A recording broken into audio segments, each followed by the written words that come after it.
ఈ జగత్తునందు శాంతి సుఖమన్నది ఎక్కడనూ కానరాదు. In this world, nowhere you find peace and happiness. మానవుడు శాంతి స్వరూపుడై కూడాను తన శాంతిని తాను తెలుసుకోలేకపోతున్నాడు. Being the embodiment of peace, man is not able to find out the peace within. తానే ప్రేమ స్వరూపుడై కూడాను తన ప్రేమను తాను అనుభవించలేకపోతున్నాడు.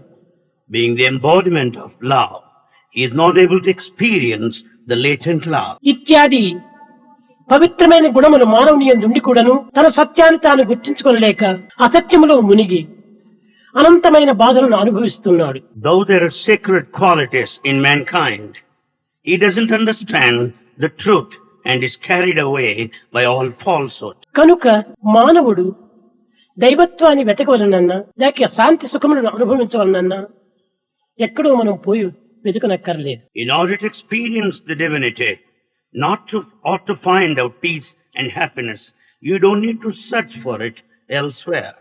ఈనాటి మానవుడు సత్యాన్ని గుర్తించడానికి అడ్డు తగిలేది ఏమిటి? What is it that stands an obstacle in our quest for truth? అన్నింటికి అడ్డు తగిలేటువంటిది మనస్సే. It's the mind that is the main obstacle.